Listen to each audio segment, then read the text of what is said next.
My son sent me an audio message, then blocked me everywhere. I wish you were never my father. Idiot. Those words shattered everything I believed about family, about sacrifice, about love. For 27 years, I gave him everything. My son, my blood, my pride and joy. I worked double shifts, missed vacations, sold my dreams so he could chase his. My son sent me an audio message that changed everything. One message that revealed who he really was, who he'd become, and what he thought of his father. I am John, 57 years old, devoted father, or so I thought. What happened next wasn't about revenge. It was about truth, about consequences, about teaching respect the hard way. My son sent me an audio message, thinking he could destroy me with words. But sometimes, the student becomes the teacher. Sometimes, the father has to show the child what real power looks like. You think you know where this is going? Ju donte. Because what I discovered about my son, about my family, about the lies I'd been living, it's darker than you can imagine. This is my story. The story of how one audio message changed everything forever. My son sent me an audio message at exactly 11:47 p.m. on a Tuesday night in October. I remember the exact time because I was reviewing quarterly reports for my accounting firm, the same firm I'd built from nothing to provide for him, to give him opportunities I never had. The notification sound cut through the silence of my home office like a knife through paper. I thought it was strange. Michael never called this late, never sent voice messages either. He was always too busy, too important, too successful, to waste time on his old man. I should have known something was wrong right then. Should have trusted that pit in my stomach that started forming the moment I saw his name on my phone screen. But I was tired. God, I was so tired. Tired from working 70-hour weeks for the past 3 decades. Tired from sacrificing every personal dream I ever had so my boy could have everything. Tired from pretending that his distance, his coldness, his complete lack of gratitude was just a phase he'd grow out of. Before I continue, subscribe and hit the notification bell, because we publish new stories daily. Leave your like, and tell us in the comments which city and country you're watching from. I pressed play on that audio message, and my world exploded into pieces so small I'm still finding fragments of who I used to be scattered around my life. His voice came through crystal clear. No background noise, no hesitation. He'd planned this, rehearsed it. Evie, Dad, I can't do this anymore. I can't pretend to care about you or your pathetic attempts to stay relevant in my life. I wish you were never my father. Idiot. You're embarrassing, you're clingy, and honestly, you disgust me. Don't call me. Don't text me. Don't show up at my apartment. We're done. Forever. The message lasted 43 seconds. I know because I played it back 17 times that night. Each replay driving the words deeper into my chest like nails into a coffin. 43 seconds to destroy 27 years of unconditional love. 43 seconds to erase every sacrifice, every missed opportunity, every dream I'd buried so he could chase his. My name is John Morrison. I'm 57 years old, and I've been a certified public accountant for 31 years. I built Morrison & Associates from a single desk in a strip mall to a firm with 12 employees and offices in downtown Chicago. I did it all for Michael. Every client I landed, every late night I spent balancing books, every vacation I skipped, every relationship I ruined because I was too focused on providing for my son, everything I did was for him. Michael's mother, Sarah, died when he was 6. Ovarian cancer. Stage 4. The medical bills alone would have bankrupted most families. But I found a way. I always found a way. I took out a second mortgage on our house, sold my father's vintage Mustang that I'd restored with my own hands, cashed in my retirement fund. I would have sold my soul if it meant one more day with Sarah. One more chance for Michael to have his mother. But cancer doesn't negotiate. Cancer doesn't care about 6-year-old boys who still sleep with nightlights. Cancer doesn't care about fathers who promise their dying wives they'll give their son the world. Sarah died on a Sunday morning in March, holding my hand, making me swear I'd never let Michael feel like he was missing anything, because she was gone. I kept that promise for 21 years. I was mother and father, both. I learned to braid hair from YouTube videos. When Michael decided he wanted to look like his favorite guitarist, I attended every parent-teacher conference, every school play, every soccer game, every science fair. I was the dad who brought homemade cookies to bake sales because I'd stayed up until 3 a.m. perfecting the recipe. I was the dad who learned calculus again at 45 because Michael needed help with homework. When Michael got accepted to Northwestern University, I cried. Not just because I was proud, though God knows I was bursting with pride. I cried because the tuition was $68,000 a year. I cried because I knew exactly what that meant. It meant selling the house Sarah and I had bought when we were newlyweds. It meant moving into a one-bedroom apartment above a laundromat. It meant eating ramen noodles for dinner and telling myself it was a choice, not a necessity. But I did it. I sold everything. I liquidated my assets. I took out loans that I knew I'd be paying until the day I died, because Michael had dreams of becoming an investment banker, and I'd be damned if I let money stand between my son and his future. I remember the day I handed him the check for his first semester. $68,000. He barely looked up from his phone. Thanks, Dad. Can you transfer the rest electronically? Checks are kind of old-fashioned. That should have been my first clue. The lack of gratitude, the casual dismissal of a sacrifice that had cost me everything I owned. But I told myself it was generational. Kids these days didn't understand the value of a dollar the way we did. They'd grown up with instant everything, instant communication, instant gratification, instant solutions to every problem. How could I expect him to understand what $68,000 represented? How could I expect him to know that I'd sold my father's wedding ring to make that check possible? Michael excelled at Northwestern, Dean's List every semester, president of the finance club, internships at Goldman Sachs and Morgan Stanley. I was so proud I put his achievements on my office wall like trophies. Clients would come in and I'd spend the first 10 minutes of every meeting talking about my brilliant son, the future master of the universe, the boy who was going to conquer Wall Street. After graduation, Michael moved to New York, Manhattan, Upper East Side, a studio apartment that cost more per month than I made in 6 weeks.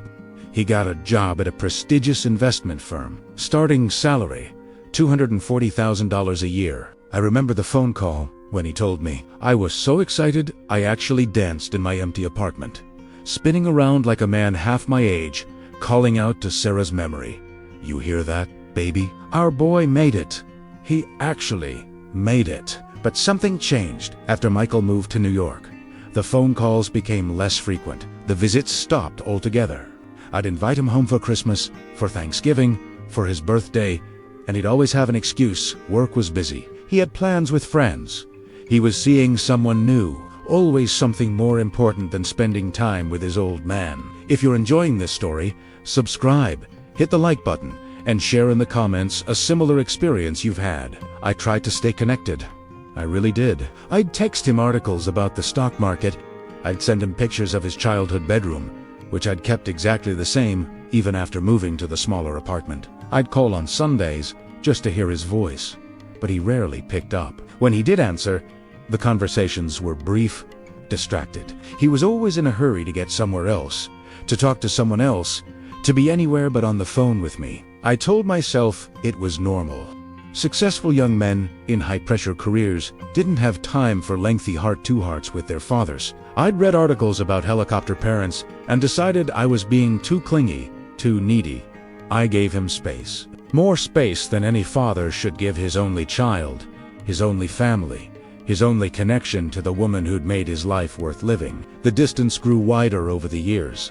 Months would pass without any communication. I'd send birthday cards that went unacknowledged, Christmas gifts that were never mentioned. I'd see his Instagram posts from my fake account because he'd unfriended me on all social media. Pictures of expensive restaurants, exotic vacations, designer clothes, luxury cars. My son living the life I'd dreamed of giving him, but somehow I wasn't part of it anymore. 3 years ago, I got diagnosed with diabetes, type 2. The doctor said it was stress-related, probably caused by years of poor eating habits and financial anxiety. I called Michael to tell him, left a voicemail explaining the diagnosis, the treatment plan, how scared I was of following in my father's footsteps. My father had died from diabetes complications. When he was 62, Michael never called back. 6 months later, I had a minor heart attack. Nothing life-threatening, but it landed me in the hospital for 4 days. I was alone. Completely alone. No visitors except for my secretary, Mrs. Patterson, who brought me magazines and homemade soup. I called Michael from my hospital bed, my hands shaking as I dialed his number. This time he answered. I told him about the heart attack, about how afraid I'd been, about how I'd thought I might die without ever seeing him again. He listened in silence. When I finished talking, he said, "That's rough, Dad. I'm glad you're okay. I've got a meeting in 5 minutes, so I need to go." Click. Dial tone. I stared at my phone for an hour, wondering if I'd imagined the whole conversation. Wondering how the son I'd raised, the boy I'd sacrificed everything for, could be so cold, so distant, so completely indifferent to his father's mortality. That's when I started keeping track. I know it sounds petty, but I needed to understand what was happening to us. I needed documentation, evidence, proof that I wasn't losing my mind. I started writing down every interaction, every phone call, every text message. I recorded dates, times, exact words. I became a forensic accountant of my own relationship with my son. The pattern became clear quickly. Michael contacted me exactly 3 times per year. My birthday, his birthday, and Christmas. The messages were identical. Template responses that could have been sent by a computer program. Happy birthday, Dad. Hope you have a good day. Or Merry Christmas. Thanks for the gift. Never a phone call. Never a question about my health, my business, my life. Just cold, perfunctory acknowledgments of obligatory occasions. I kept paying for things. His car insurance, because he was still listed as a dependent on my policy and it saved him money. His health insurance, because my company plan was better than his employer's. His student loans, because I'd co-signed and didn't want his credit to be affected. $1,600 a month, every month, for 3 years. Money I couldn't really afford. Money that meant I couldn't fix my air conditioning or replace my worn-out furniture or take a vacation I desperately needed. But I kept paying because I thought it would bring him back. I thought that somewhere in his cold, calculating heart, he'd remember that his father was still taking care of him, still putting his needs first, still loving him unconditionally despite being treated like a stranger, like an inconvenience, like someone who'd outlived his usefulness. Last month, everything came to a head. Michael called me on a Wednesday afternoon, not to check on me, not to catch up, not to bridge the growing gap between us. He called to ask for money. $50,000. He'd made some bad investments, gotten in over his head with cryptocurrency, lost a substantial portion of his savings. His voice was different on that call. Desperate, vulnerable. For the first time in years, he sounded like my little boy again. "Dad, I know we haven't talked much lately, but I'm in a really bad spot. I need help. $50,000, I can pay you back within 6 months. I promise. I just need to get through this rough patch." I should have said no. Any rational person would have said no. I was living in a 1-bedroom apartment, driving a car with 180,000 miles on it, eating generic cereal for breakfast because name brands were too expensive. I had exactly $12,000 in savings. My retirement account was empty. I was already working beyond the age when most people retire, and I still had years of debt ahead of me from Michael's college expenses. But he was my son, my only family. The only person in the world who shared Sarah's DNA, who carried her smile, who had her laugh before life made him forget how to use it. I told him I'd figure something out. I hung up and immediately started making calls. I called my business partner about an early distribution from the company's profits. I called my bank about a personal loan. I called 3 of my most successful clients about emergency consulting work that could generate quick income. It took me 2 weeks to scrape together $50,000. 2 weeks of humiliation, of explaining to people why a 57-year-old business owner needed money so desperately, of begging for work I was overqualified to do, of putting my professional reputation at risk. But I did it. I always did it, because I was his father, and fathers don't let their children drown, even when those children have spent years treating them like they're already dead. I transferred the money on a Friday morning, $50,000, representing every sacrifice I had left in me. I sent Michael a text, letting him know the money was in his account, along with a message saying I loved him and was proud of him for reaching out when he needed help. I thought maybe this would be the turning point. Maybe admitting he needed his father would remind him that I'd always been there, always would be there, no matter how badly he treated me. He never responded to my text. Not a thank you, not an acknowledgement, nothing. The money disappeared from my account, and Michael disappeared back into his life of expensive restaurants and designer clothes and exotic vacations that I could see on his Instagram but couldn't be part of. 3 weeks later, he posted pictures from a trip to the Bahamas. 5-star resort, overwater bungalows, champagne, and lobster dinners. The total cost of that vacation, based on my research of similar resorts, was approximately $15,000. $15,000 of the $50,000 I'd borrowed against my future, mortgaged against my old age, stolen from my own security to save his financial skin. If you're enjoying this story, subscribe, hit the like button, and share in the comments a similar experience you've had. That's when something inside me cracked. Not broke. Exactly. Cracked. Like a windshield that's been hit by one too many stones. It still holds together, still functions, but you can see the damage spreading, spider webbing out from the point of impact. I realized that I'd been played, used, manipulated by someone who knew exactly which emotional buttons to push to get what he wanted. But I still didn't give up. I couldn't. He was my son, and I'd made a promise to Sarah that I'd never stop loving him, never stop trying, never stop being his father. So I swallowed my pride and my anger and my growing suspicion that Michael saw me as nothing more than an ATM with emotional attachments. 2 weeks after his Bahamas vacation, I called him. He didn't answer. I left a voicemail asking if we could have dinner the next time he was in Chicago. I offered to pay, of course. I always offered to pay. I suggested his favorite restaurant, the Steakhouse, where I'd taken him to celebrate his high school graduation, his college acceptance, his first job offer, places that held memories of better times, happier times, times when he still smiled when he saw me coming. He texted back 6 hours later, "Can't do dinner? Too busy with work? Maybe next time." No explanation of when next time might be. No counteroffer. No suggestion that he valued our relationship enough to find 30 minutes in his schedule for the man who'd given him everything. That text message was sent on October 5th. I know the exact date because it was the last communication I received from my son before the audio message that destroyed my world. 3 weeks of silence. 3 weeks of wondering if I'd finally pushed too hard, asked for too much, crossed some invisible line that had gotten me permanently banished from his life. I started having chest pains again. Not heart attack, chest pains, but anxiety chest pains. The kind that make you wonder if this is how you die. Alone in a crappy apartment, mourned by no one who shares your blood.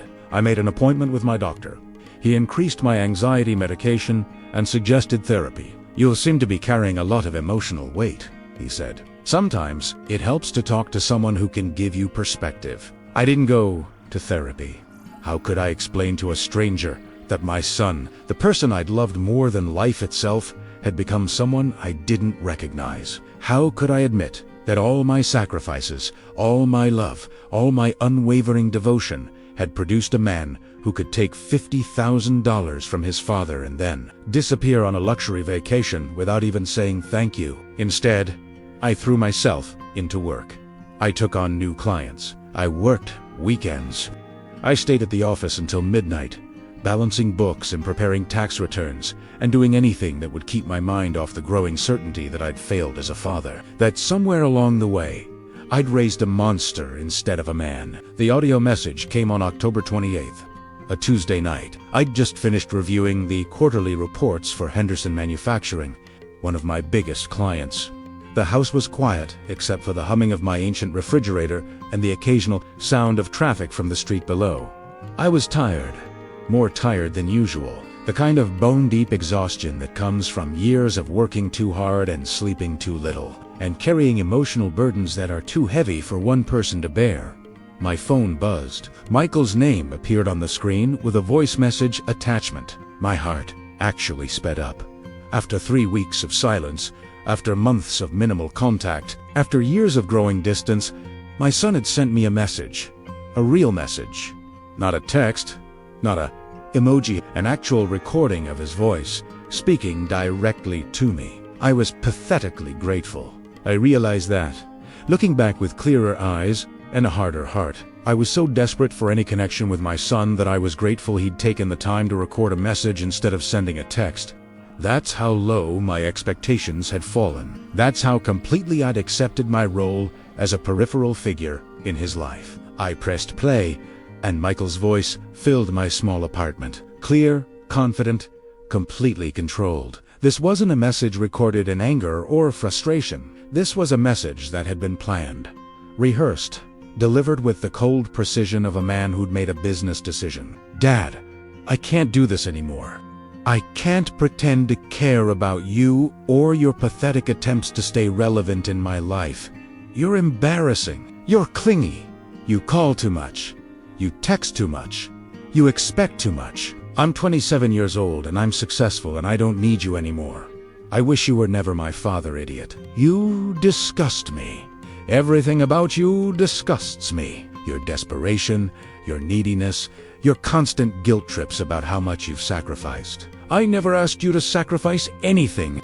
I never asked to be born. And I definitely never asked for a father who can't take a hint. Don't call me. Don't text me. Don't show up at my apartment. Don't send me birthday cards or Christmas gifts or any of your pathetic attempts to buy my love. We're done. Forever. I'm blocking your number after this. So don't even bother trying to respond. Find a life that doesn't revolve around bothering me. 43 seconds. I timed it later, when I was able to think clearly again, when the initial shock had worn off and the rage had begun to build. 43 seconds to destroy 27 years of love. 43 seconds to reveal that my son, the person I'd literally given my life for, thought I was pathetic, disgusting, embarrassing. 43 seconds to learn that every sacrifice I'd made, every dream I'd abandoned, every comfort I'd forgone had been not just unappreciated but actively I sat in my chair for 2 hours after that message ended, staring at my phone, waiting for the follow-up message. The apology. The explanation that he was drunk or high or having a mental breakdown, anything that would make sense of the cruelty, the calculated cruelty of those words. But no follow-up came, just silence, complete, absolute, permanent silence. I tried calling him back immediately. The call went straight to voicemail. His voicemail box was full. I tried texting. The messages showed as delivered, but not read. Waiting, unaware. I realized he'd blocked me on every platform. Phone calls, text messages, social media, email. He'd systematically erased me from every possible method of communication. I'd been deleted from his life, as efficiently as deleting a file from a computer. That night, I didn't sleep. I sat in my recliner, the same recliner Sarah used to curl up in when she was too sick to make it to bed, and I replayed every moment of Michael's life. Every decision I'd made as his father. Every sacrifice that had seemed so important at the time. Every sign I'd missed that my son was growing into someone capable of such cruelty. I thought about the time he was 8 and broke Mrs. Wilson's window with a baseball. I'd made him apologize and pay for the replacement glass with his allowance money. He'd cried and said it wasn't fair, that it was an accident, that he shouldn't have to pay for accidents. I thought I was teaching him responsibility. Maybe I was teaching him resentment? I thought about the time he was 12 and wanted expensive basketball shoes that cost more than I spent on groceries in a month. I'd worked overtime for 6 weeks to afford them, presenting them to him on his birthday like they were made of gold. He'd worn them twice before deciding they weren't cool anymore. I'd seen that as typical preteen. Maybe it was the beginning of taking my sacrifices for granted. I thought about the time he was 16 and wrecked my car while driving without permission. Instead of punishing him, I'd focused on making sure he wasn't hurt, on fixing the car, on handling the insurance claim. I'd been so grateful he was alive that I'd forgotten to teach him about consequences. Maybe that was when he learned that his father would always clean up his messes, always forgive, always put his needs first, regardless of the cost.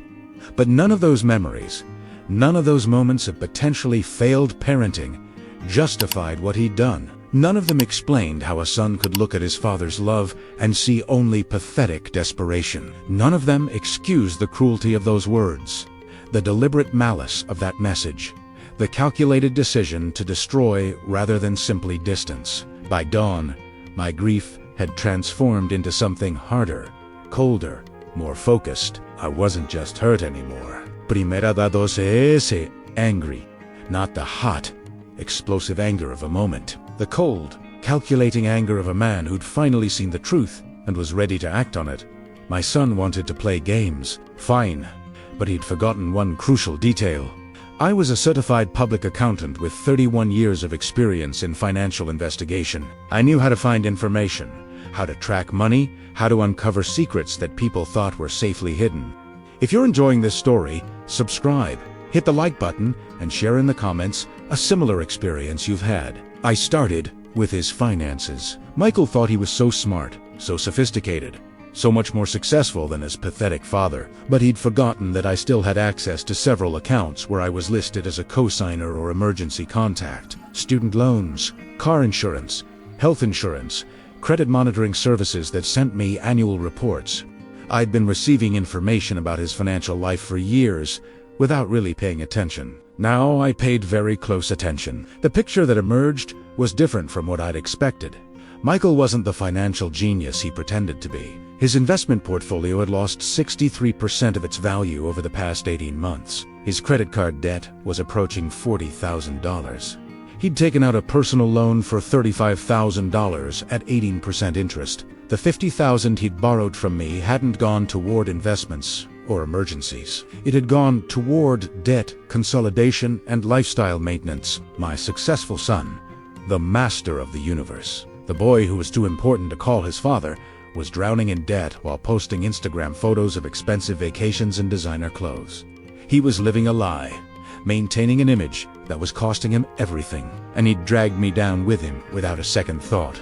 But that wasn't the worst part. The worst part was what I discovered about the timing of his financial troubles, the cryptocurrency losses, the bad investments, the mounting debt. It had all started 9 months ago. 9 months ago, right around the time he'd stopped taking my calls, stopped responding to my texts, started treating me like a stranger who'd overstayed his welcome. He hadn't distanced himself from me because he was successful and didn't need me anymore. He'd distanced himself because he was failing and didn't want me to know. The cold, cruel son who'd sent me that devastating audio message wasn't confident and independent. He was scared and desperate, and projecting his self-hatred onto the one person who'd never stopped loving him. Understanding his motivation didn't excuse his behavior, but it gave me the information I needed to plan my response. My son thought he was done with me. He thought he could take my money, insult my love, and disappear into his fantasy life without consequences. He'd underestimated his pathetic, embarrassing, clingy father. I spent the next week gathering information. Michael's employer, Steinberg & Associates, was publicly traded. Their quarterly reports were available online, including detailed information about employee compensation, performance metrics, and disciplinary actions. I learned that Michael's performance reviews had been declining for the past year. He'd missed several important deadlines, had conflicts with senior management, and was currently on what the corporate euphemistically called performance improvement status. He wasn't the rising star I'd believed him to be. He was hanging on to his job by a thread. I also discovered something interesting about his living situation. The expensive Manhattan apartment he'd been posting on social media, he'd moved out 3 months ago. The address listed on his credit reports was a studio apartment in Queens. A nice area, but not the Upper East Side lifestyle he'd been pretending to maintain. The photos he'd been posting were from visits to his ex-apartment, carefully staged to maintain the illusion of success. My son was living a lie, and it was costing him everything. But instead of being honest with his father, instead of asking for help or advice or even just emotional support, he'd chosen to cut me out of his life entirely. He'd preferred to struggle alone rather than admit to his pathetic father that he needed guidance, needed help, needed the kind of unconditional love that doesn't come with performance requirements, that hurt more than the audio message. The realization that my son would rather fail alone than succeed with my help, that he'd rather maintain his pride than accept my love, that after 27 years of being his safety net, his cheerleader, his unconditional supporter. He saw me as a burden instead of a resource. Fine. If that's how he wanted to play it, I was ready to play by his rules. No more unconditional love. No more unearned forgiveness. No more sacrifices for someone who saw them as pathetic attempts to stay relevant. My son wanted independence. He was about to get more independence than he'd bargained for. I started with the accounts where I had legal authority. The car insurance policy was canceled immediately. The health insurance coverage was terminated at the end of the month. The credit monitoring service was discontinued. Small things, but they sent a clear message. The father he'd dismissed as pathetic and clingy was no longer willing to be taken for granted. But those were just the opening moves. The real strategy required more planning, more precision, more of the analytical thinking that had made me successful in business for 3 decades. I'd spent my entire adult life solving financial problems, uncovering discrepancies, finding solutions that other people missed. Now I was going to apply those same skills to a different kind of problem, teaching my son about consequences.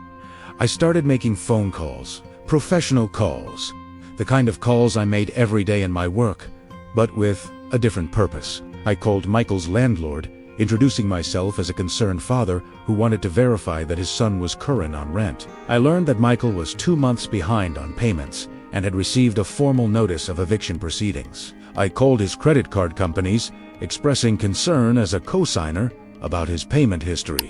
I discovered that he'd been making minimum payments only, that his credit score had dropped to the fair to poor range, that he was approaching his credit limits on multiple cards. I called his employer, not to cause trouble, but to ask about their employee assistance programs. I spoke to someone in human resources who was very helpful in explaining their financial counseling services, their mental health resources, their policies regarding employees who were struggling with personal issues. I didn't mention Michael by name. Of course, I was just a concerned business owner asking about best practices for helping employees in crisis. Every call gave me more information. Every conversation revealed another crack in the facade my son had been desperately trying to maintain. He wasn't just struggling financially.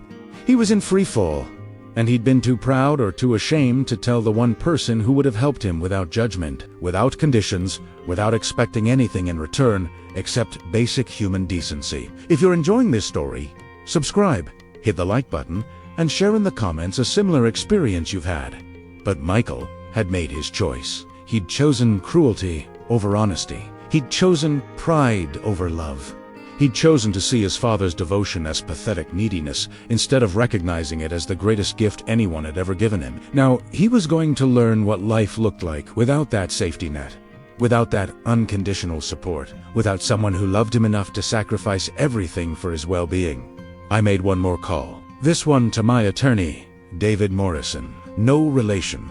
Despite the shared last name, David had handled my business incorporation, my divorce from Michael's stepmother when that brief marriage had ended, various contracts and legal issues over the years. He was expensive but thorough, the kind of lawyer who thought 3 steps ahead and always covered his bases. David, I need your advice about some family financial issues. Specifically, I need to understand my legal obligations and rights regarding financial support I've been providing to my adult son.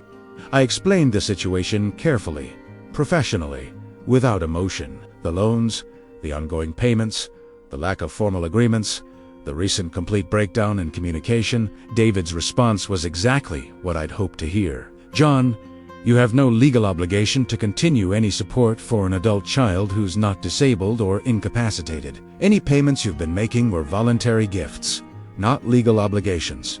If you want to discontinue that support, you're within your rights to do so immediately. However, if there are any formal loans or co-signed agreements, we need to review those carefully to protect your interests. We scheduled a meeting for the following Monday. David would review all the financial entanglements between Michael and me, identify my legal vulnerabilities, and help me structure a plan that would protect my assets while teaching my son some long overdue lessons about respect and consequences. For the first time since receiving that audio message, I felt like I was regaining control of my life. The weekend passed slowly. I spent Saturday cleaning out Michael's old room, finally accepting that he wasn't coming home again.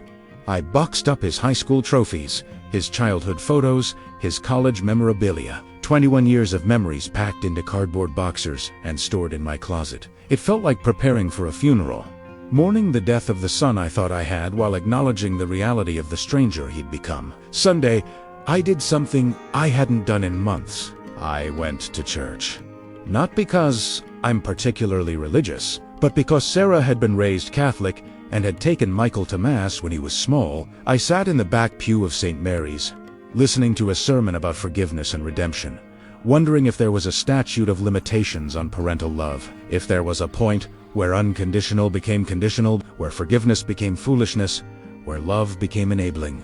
The priest spoke about the prodigal son, the biblical story of a father who welcomed his wayward child home with open arms. But the prodigal son in that story had returned home, humble and repentant, ready to accept the consequences of his choices. My son had sent me an audio message designed to inflict maximum emotional damage and then blocked me from his life entirely. There was no repentance in Michael's story, no humility, no recognition that his behavior was wrong or hurtful or unacceptable. Monday morning, I met with David in his downtown office. He'd reviewed all the documents I'd provided, and his analysis was sobering but not surprising. Michael owed me approximately $137,000 in various forms of support over the past 6 years. College loans I'd co-signed and paid when he'd defaulted. Credit card debt I'd helped him clear. The recent $50,000 emergency loan. Car payments, insurance payments, medical expenses, and dozens of smaller amounts that had seemed insignificant at the time, but added up to a substantial sum. None of this is legally recoverable, David explained. You gave these as gifts, not formal loans. There are no signed agreements, no repayment terms, no legal structure that would allow you to collect. However, that doesn't mean you're powerless. It means you need to focus on protecting yourself going forward rather than trying to recover past losses. David's recommendation was comprehensive and strategic. Immediately cancel any ongoing financial support where I had legal authority. Remove Michael as a beneficiary from my life insurance policies, my retirement accounts, my will. Establish a formal legal boundary that would prevent him from making any claims on my estate or my assets. Essentially, treat him legally the same way he was treating me emotionally. As a stranger with no legitimate claim on my resources or my concern. The paperwork took 2 hours to complete. 2 hours to legally sever the financial ties that had bound me to my son for 27 years. 2 hours to transform from his safety net into a stranger who owed him nothing and expected nothing in return. But I wasn't done. Legal protection was just the foundation. I wanted Michael to understand the full scope of what he'd thrown away when he'd sent that audio message. I wanted him to experience the consequences of treating love like weakness, devotion like pathetic neediness, sacrifice like something he was entitled to receive without gratitude or respect.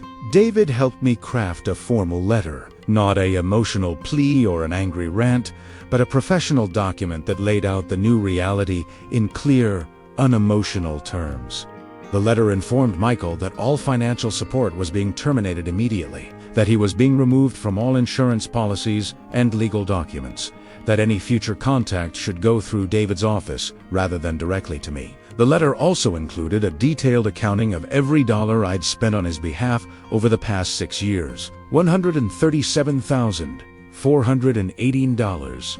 Itemized, documented, presented not as a bill to be paid, but as evidence of what unconditional love looked like in practical terms. I wanted him to see the numbers, to understand the magnitude of what he'd casually dismissed as pathetic attempts to stay relevant in his life. "Are you sure about this approach?" David asked as he reviewed the final draft. "It's thorough, it's legally sound, but it's also final. Once you send this letter, there's no going back to the relationship you had before."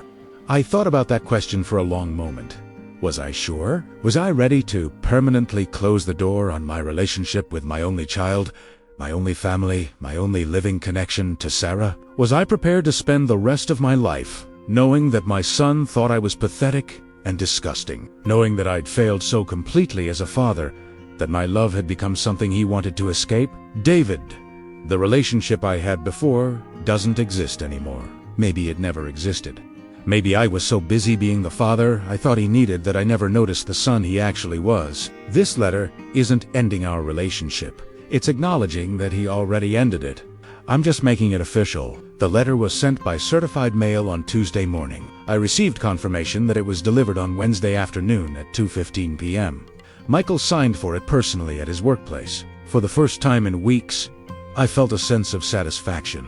Not happiness, exactly, but satisfaction. The knowledge that I'd finally stopped being a victim in my own life. That I'd taken control of a situation that had been spiraling beyond my influence for years. I didn't expect a response, and I didn't receive one. Michael's silence after receiving the letter was just as complete as his silence after sending the audio message. But this time his silence didn't hurt. This time, it felt like confirmation that I'd made the right decision.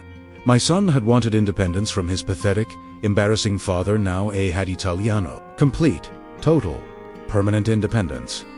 The changes in my life were immediate and dramatic. Without the constant financial drain of supporting Michael's lifestyle, I had money for the first time in years. Real money. Money for repairs to my apartment, for decent food, for clothes that weren't 5 years old, money for small luxuries that I'd forgotten I enjoyed. A good bottle of wine with dinner, a newspaper subscription, cable television with premium channels. More importantly, I had mental energy that I'd been pouring into worry and anxiety about Michael's well-being, Michael's future, Michael's opinion of me. For the first time in years, I could focus on my own life, my own needs, my own happiness, without constantly wondering if I was being a good enough father to someone who saw my efforts as pathetic and clingy. I started dating again. Nothing serious at first, just coffee dates, arranged through an online service for professionals, over 50, women who understood what it meant to work hard, to sacrifice for family, to build something meaningful over decades of consistent effort. Women who didn't see devotion as weakness or loyalty as desperation. Women who appreciated the kind of man I was instead of resenting it. My business grew as well. Without the constant financial pressure of supporting Michael, I could be more selective about clients, more strategic about growth opportunities. I hired a junior accountant, expanded into tax preparation services, began offering financial planning consultations. The firm that I'd built to provide for my son became something more. A legacy I was building for myself. A source of pride that didn't depend on anyone else's approval or appreciation. If you're enjoying this story, subscribe, hit the like button, and share in the comments a similar experience you've had. 6 weeks after sending the letter, I received my first piece of intelligence about how Michael was handling his newfound independence. It came from Mrs. Patterson, my secretary, who had a friend whose daughter worked at a restaurant in Manhattan where Michael had been seen dining regularly. According to this third-hand information, Michael had been telling people that his father had cut him off financially due to a disagreement about his career choices. The story he was telling painted me as a controlling parent who couldn't accept his son's independence, who had used financial support as a weapon to manipulate and control. In Michael's version of events, he was the victim of an overbearing father who couldn't let go, who had retaliated against his son's reasonable request for space by cutting off all support out of spite. I wasn't surprised by his lies, disappointed, but not surprised. Michael had spent years crafting an image of success and independence that didn't match reality. Of course, he would craft a story about our estrangement that made him look sympathetic instead of cruel, victimized instead of The truth was too ugly for someone who lived his life on social media, too damaging to the carefully constructed persona he'd built around being a successful, sophisticated New Yorker. But the lies bothered me more than the original audio message had. The audio message had been cruel and hurtful, but it had been honest. Michael had told me exactly what he thought of me, exactly how he felt about our relationship, exactly where I stood in his list of priorities. The lies were different. They were calculated attempts to rewrite history, to make himself look better by making me look worse. That's when I decided that legal separation wasn't enough. Michael wanted to tell lies about me. Fine, but I wasn't going to let him control the narrative. I wasn't going to let him paint himself as the victim in a story where he was clearly the villain. If he wanted to play public relations games, I had some advantages he'd forgotten about. I started with the truth. Simple, documented, verifiable truth. I created a comprehensive file of every financial transaction between Michael and me over the past 6 years. Bank records, credit card statements, insurance payments, loan documents, canceled checks. Everything organized chronologically, itemized precisely, backed up with legal documentation that no one could dispute. Then, I made some phone calls. Professional phone calls to people in Michael's network who I'd met over the years. His college friends who'd graduated with him and stayed in touch. His former co-workers who'd moved to other firms. His roommates from Northwestern who were now working in finance. I didn't gossip or complain. I simply let it be known that if anyone heard stories about my relationship with Michael, I had documentation that told a different story. The financial industry is small, especially at Michael's level. People talk. Information spreads. Reputations matter. Within 2 weeks, the true story of Michael's financial dependence on his father was circulating through the network of young professionals who made up his peer group. Not as gossip, but as verified fact, backed up by documentation that I was prepared to share with anyone who asked. The impact was immediate and devastating. Michael's carefully constructed image of independence and success crumbled under the weight of documented evidence. His friends learned that his expensive lifestyle had been subsidized by his father. His colleagues discovered that his designer clothes and luxury vacations had been paid for by a man he'd publicly dismissed as controlling and manipulative. His professional network realized that the confident, successful persona he projected was built on a foundation of lies and financial dependence. But I still wasn't done. Michael had wanted to hurt me with that audio message, wanted to destroy me emotionally, wanted to make me feel pathetic and disgusting and unwanted. He'd succeeded temporarily, but now it was my turn to show him what real consequences looked like. I called his landlord again, this time not as a concerned father, but as a financial professional offering advice about tenant screening and debt collection. I explained that I'd recently discovered my son had significant undisclosed debts and a history of financial irresponsibility. I suggested that the landlord might want to review his payment history and consider whether additional security deposits might be appropriate for high-risk tenants. The landlord was grateful for the information. Within a week, Michael received notice that his lease would not be renewed when it expired in 3 months. His eviction proceedings had been withdrawn in exchange for a commitment to find alternative housing by the end of his lease term. He wasn't being thrown out immediately, but he was being given a firm deadline to find somewhere else to live. I called his employer's human resources department again. This time, I spoke to them not as a general inquirer, but as a professional colleague. I explained that I was a CPA who specialized in financial crisis management, and that I'd become aware that one of their employees was experiencing significant personal financial difficulties that might affect his work performance. I offered my services as a financial counselor, suggesting that early intervention might help prevent more serious problems down the road. HR was interested. They asked for details about the employee in question, and I provided them with everything I legally could share. Michael's debt levels, his payment history, his recent financial crises, his pattern of living beyond his means. I presented it all as a case study in the kind of financial stress that often led to workplace problems. Missed deadlines, poor conflicts with management, ethical lapses under pressure. 3 weeks later, Michael was called into a meeting with HR and his direct supervisor. The meeting was presented as a wellness check, an opportunity for the company to offer support to an employee who might be struggling with personal issues. Michael was offered access to financial counseling services, debt management programs, employee assistance resources. He was also informed that his performance issues over the past year had been noted, and that the company wanted to help him address any underlying causes before they affected his professional standing. Michael, of course, denied having any financial problems. He insisted that his performance issues were temporary, that his personal life was stable, that he didn't need any assistance or support. But the seed had been planted. His supervisors now knew to watch for signs of financial stress, to monitor his decision-making more carefully, to document any performance issues that might be related to personal problems. The pressure was building on all fronts. Michael's living situation was unstable. His professional reputation was under scrutiny. His social network was questioning the stories he'd been telling about his relationship with his father. His financial situation was becoming more precarious as the safety net I'd provided for years was permanently removed. But I wanted him to know that I was responsible for his problems. I wanted him to understand that the consequences he was experiencing weren't just bad luck or unfortunate circumstances. They were the direct result of his decision to treat his father with cruelty and contempt. He'd wanted independence. He was getting it, along with every challenge that came with truly being on his own for the first time in his adult life. I sent him one final communication. Not a letter this time, but an email from a new address he wouldn't recognize. The subject line was simple: consequences. The message was even simpler. You said I was pathetic, embarrassing, and disgusting. You said you wished I was never your father. You got your wish. Enjoy your independence.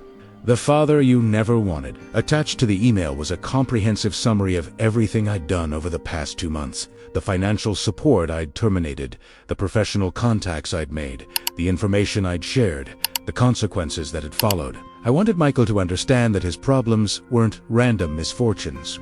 They were the direct result of his choice to destroy our relationship with that audio message. I also wanted him to know that I could have done much worse, that the father he'd dismissed as pathetic and clingy actually had significant power to make his life difficult, and that I'd shown restraint in how I'd used that power.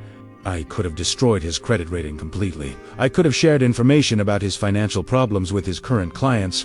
I could have made it impossible for him to find housing or employment in his chosen field. Instead, I'd simply removed the safety net he'd taken for granted and allowed natural consequences to unfold. The email was sent on a Friday evening. I received an automated response confirming delivery. For the first time since this whole ordeal began, I felt genuine peace. Not satisfaction, exactly, and certainly not happiness, but peace. The knowledge that I'd handled a terrible situation with dignity, with precision, and with appropriate consequences for unacceptable behavior. If you're enjoying this story, subscribe, hit the like button, and share in the comments a similar experience you've had. Saturday morning, my phone rang at 6:30 a.m. An unknown number with a New York area code. I almost didn't answer, but something made me pick up. Maybe curiosity, maybe hope, maybe the masochistic desire to hear my son's voice one more time, even if it was just to receive more abuse. It was Michael, but not the confident, cruel Michael from the audio message. This was a different person, desperate, frightened, barely holding himself together. Dad, please don't hang up. I know you're angry. I know I screwed up, but I need to talk to you. Please. I didn't hang up, but I didn't speak either. I let the silence stretch between us, let him feel the uncertainty of not knowing whether I was still on the line, whether I was willing to listen, whether there was any possibility of reconciliation after what he'd done. Dad, I'm sorry. I'm so sorry. I know that doesn't fix anything.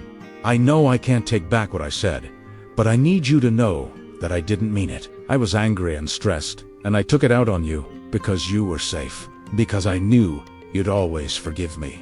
But you didn't forgive me this time, and I understand why, and I'm sorry.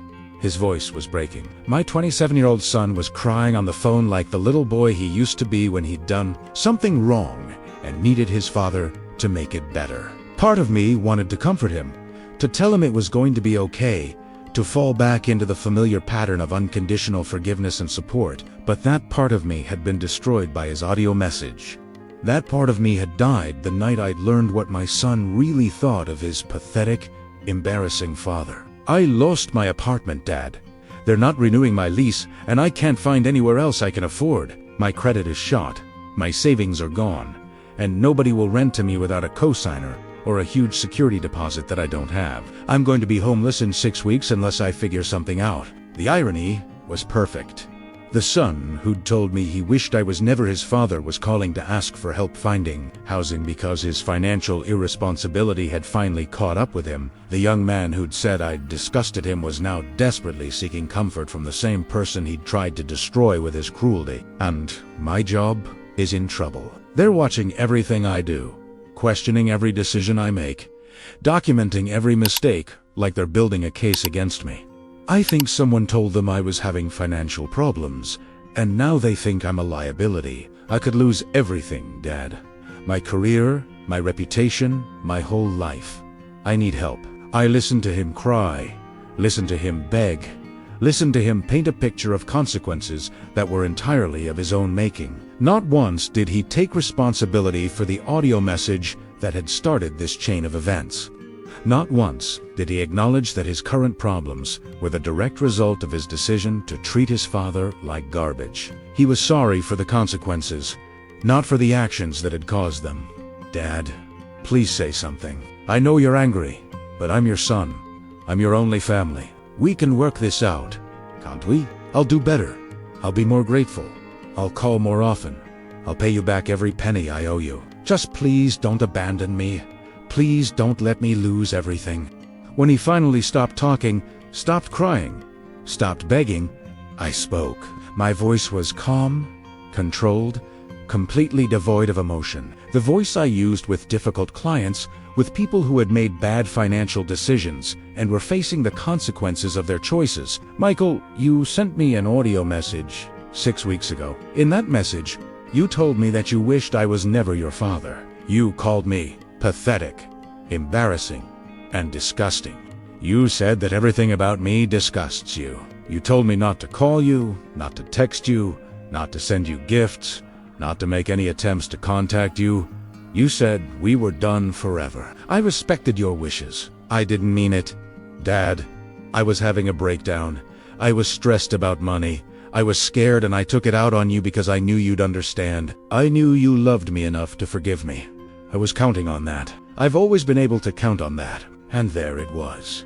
The truth that explained everything. Michael hadn't sent that audio message in a moment of uncontrolled anger. He'd sent it knowing that his father loved him enough to absorb the abuse, to forgive the unforgivable, to continue providing support even after being treated with contempt. He'd weaponized my love, used it against me, confident that I would always choose him over my own dignity. He'd been wrong. For the first time in his life, my son had miscalculated. He'd pushed too hard, gone too far, said things that couldn't be unsaid or forgiven. He'd finally found the boundary of unconditional love. And now he was discovering what life looked like on the other side of that boundary. You said we were done forever. Michael, I took you at your word. I removed myself from your life completely, just as you requested. I canceled your insurance, removed you from my will, severed all financial connections between us. You wanted independence from your pathetic father. You have it, but I need help. I need my father. I can't do this alone. You should have thought about that before you sent that message. You should have thought about the consequences before you decided to destroy our relationship to make yourself feel better about your own failures. You're 27 years old, Michael. You're a successful investment banker with a college degree and years of professional experience. Figure it out. The silence that followed was different from the silence after his original message. This wasn't the silence of someone who'd said everything they wanted to say. This was the silence of someone who'd finally realized that some mistakes can't be fixed. Some words can't be taken back. Some relationships can't be repaired once they've been deliberately destroyed. Dad, please, I'm begging you. I'll do anything. I'll go to therapy. I'll get financial counseling. I'll change completely. Just give me one more chance. Please, one more chance. How many times had I given him one more chance over the years? One more chance when he'd wrecked my car. One more chance when he'd failed classes I'd paid for. One more chance when he'd defaulted on loans. One more chance when he'd treated me with disrespect, ingratitude, and casual cruelty. I'd given him so many chances that he'd come to see them as entitlements, as guarantees that no matter how badly he behaved, his father would always be there to clean up the mess. But there are some mistakes that don't deserve another chance. Some words that can't be forgiven. Some cruelty that reveals something so fundamentally wrong with a person that no amount of apologies can fix it. When your 27-year-old son tells you that he wishes you were never his father, that you disgust him, that he wants you permanently out of his life, you have to believe him. You have to respect his wishes, even when respecting them means accepting that you failed as a father in ways you'll never fully understand. Michael, I gave you 27 years of chances, 27 years of unconditional love, unlimited forgiveness, and constant support. You responded by sending me a message designed to cause maximum emotional damage. You didn't just tell me you were angry or frustrated or needed space. You told me that my love disgusted you, that my sacrifices were pathetic, that you wished I'd never been born. Those aren't words you say to someone you respect or care about. Those are words you say to someone you want to destroy. I was wrong. I know I was wrong. I'm sorry. You're not sorry you said those things, Michael. You're sorry they had consequences. You're sorry that the father you tried to destroy with your cruelty actually had the power to make your life difficult. You're sorry that your safety net is gone. Not that you treated me like garbage 4 years before finally deciding to formalize your contempt with that message. If you're enjoying this story, subscribe, hit the like button, and share in the comments a similar experience you've had. I could hear him crying harder now. The kind of desperate sobbing that comes from realizing that you've made a mistake so fundamental, so irreversible, that no amount of regret can fix it.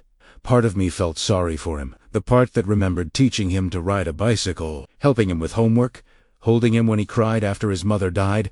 But that part of me was overwhelmed by the part that remembered his voice in that audio message, the calculated cruelty of his words, the deliberate choice to inflict maximum pain on the person who loved him most. Here's what's going to happen. Michael, you're going to figure out your housing situation without my help. You're going to manage your financial problems without my money. You're going to navigate your career challenges without my connections or advice. You wanted independence from your pathetic father. Now you have it. Permanently. What if I can't? What if I lose everything? Then you'll learn what it means to lose everything. Maybe that will teach you to appreciate what you had before you threw it away. Maybe it will help you understand what your father sacrificed for 27 years to make sure you never had to experience real consequences for your choices. The line was quiet for a long time. I could hear him breathing, sniffling, trying to compose himself. When he finally spoke again, his voice was different, smaller, more like the child he used to be before success and pride had turned him into someone I didn't recognize. I love you, Dad. I know I didn't show it. I know I took you for granted. But I do love you. You're the only family I have left. Those words hit me harder than anything else he'd said during the call, because they were true. I was his only family, just as he was mine. We were all each other had left of the life Sarah and I had built together. The dreams we'd shared, the love we'd created when we'd decided to have a child and build a future around raising him together. But love isn't enough. Love without respect is meaningless. Love without gratitude is worthless. Love that can coexist with cruelty isn't really love at all. It's just manipulation, just emotional blackmail, just another tool to get what you want from someone who's foolish enough to care more about you than you care about them. Michael, if you loved me, you wouldn't have sent that message. If you respected me, you wouldn't have treated my sacrifices like pathetic attempts to control you. If you valued our relationship, you wouldn't have been willing to destroy it to make yourself feel better about your own problems. You don't love me. You love what I provided for you. You love the security, the support, the unconditional forgiveness. But you don't love me as a person, and you've made that very clear.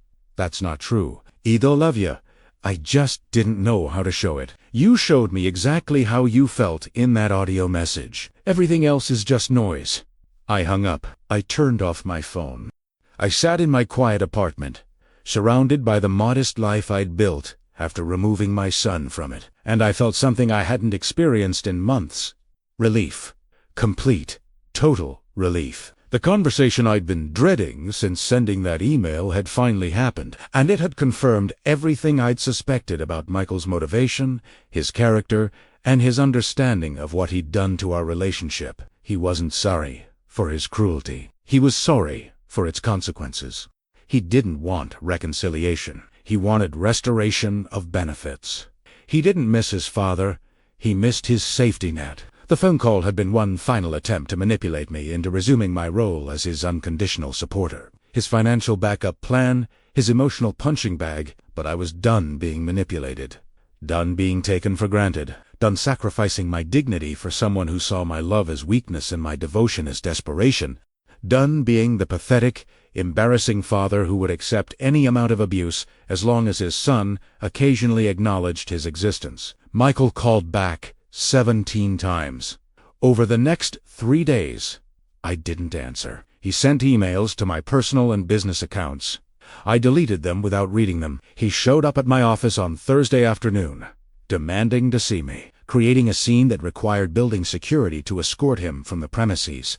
He left voicemails, ranging from desperate apologies to angry accusations to threats of suicide if I didn't help him. All of it was manipulation. All of it was designed to make me feel guilty for enforcing boundaries, for demanding basic respect, for refusing to continue enabling his selfishness and cruelty. All of it confirmed that I'd made the right decision in cutting him out of my life permanently. The final communication came 2 weeks later. A formal letter from an attorney representing Michael in his eviction proceedings. The letter requested character references, financial statements, and testimony about Michael's history of responsible behavior that could be used to convince his landlord to reconsider the lease termination. The letter painted Michael as a victim of family conflict who was being unfairly punished for exercising his right to independence from an overbearing parent. I responded through David, my attorney. The response was brief and professional. I declined to provide any references or testimony on Michael's behalf. I stated that I had no knowledge of any responsible behavior that would be relevant to housing decisions, and that any landlord would be well advised to review his credit history and payment record before making rental decisions. I also requested that any future communications from Michael or his representatives be directed through legal channels rather than direct contact. That was 6 months ago. I haven't heard from Michael since then. I don't know where he's living, whether he still has his job, or how he's managing his financial problems. I don't know if he's learned anything from the consequences of his choices, or if he's simply found other people to manipulate and exploit. I don't care. My life is better without him in it. Significantly better. I have money in savings, for the first time in years.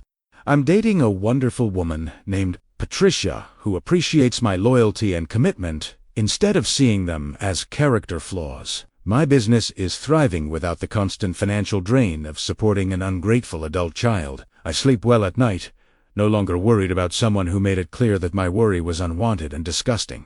People ask me if I miss him, if I regret cutting him out of my life, if I worry that I was too harsh, too unforgiving, too final in my response to what might have been a temporary emotional breakdown. The answer is no. I don't miss the person Michael became. I don't regret protecting myself from further abuse. I don't worry that I was too harsh with someone who deliberately tried to destroy me with his cruelty. Do I miss the little boy who used to fall asleep in my arms while I read him bedtime stories? Of course. Do I miss the teenager who was so proud of his college acceptance that he called me from school to share the news? Absolutely. Absolutely. Do I miss the dreams I had of walking him down the aisle at his wedding? Of holding his children, of being the kind of grandfather that my father never got the chance to be? Every day. But that little boy grew up to be a man who could look at 27 years of unconditional love and see nothing but pathetic desperation. That teenager became an adult who could accept $50,000 from his father and then disappear on a luxury vacation without saying thank you. Those dreams of a future together were destroyed by someone who wished I was never his father, who found my love disgusting, who wanted me permanently out of his life. I gave Michael exactly what he asked for, complete independence from his pathetic, embarrassing father. The freedom to succeed or fail without any support from the man who'd sacrificed everything for his happiness. The opportunity to discover what life looked like without unconditional love, without unlimited forgiveness, without someone who would always put his needs first regardless of how he behaved. If he's learned from the experience, if he's grown as a person, if he's developed the capacity for gratitude and respect that he lacked when he sent that audio message, then maybe someday he'll understand what he threw away. Maybe someday he'll realize that having a father who loved him enough to work 70-hour weeks, to sell everything he owned, to sacrifice every personal dream for his son's future, was a gift that most people never receive. But even if he learns those lessons, even if he develops into the kind of man his mother would have been proud of, it's too late for us. Some words can't be taken back. Some cruelty can't be forgiven. Some relationships can't survive the revelation that one person's unconditional love was met with contempt and disgust. I'm 57 years old. I don't have time to waste on people who don't appreciate what I offer, even if those people happen to share my DNA. I don't have energy to invest in relationships that are built on my sacrifice and someone else's selfishness. I don't have patience for manipulation disguised as love, or for apologies that are really just requests to resume being taken advantage of. Michael wanted me out of his life. He got his wish, permanently. And for the first time since Sarah died, I'm genuinely happy with the life I'm living. A life built on mutual respect, shared appreciation, and relationships with people who value what I bring to their lives instead of resenting it. That's the real lesson of this story. Sometimes the most loving thing you can do for someone is to let them experience the full consequences of their choices. Sometimes the kindest gift you can give someone is the opportunity to learn what life looks like without the safety net they've been taking for granted. Sometimes walking away from someone you love is the only way to preserve your own dignity and self-respect. My son sent me an audio message telling me he wished I was never his father. I granted his wish. And both of us are learning to live with the consequences of what we chose that night in October when everything between us changed forever. I'm learning that life without the constant stress of an ungrateful, manipulative relationship is peaceful and fulfilling. I'm learning that my worth as a person doesn't depend on someone else's approval or appreciation. I'm learning that setting boundaries, even with family, even with your only child, is sometimes necessary for your own mental health and self-respect.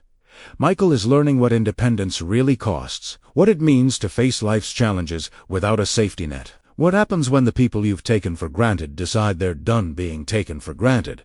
What consequences feel like when there's no one left to absorb them for you? These are hard lessons, but they're necessary ones for both of us. The father who would have done anything for his son's love learned that some people aren't capable of love, only need. The son who thought his father's devotion was guaranteed learned that even unconditional love has conditions, and cruelty is one of them.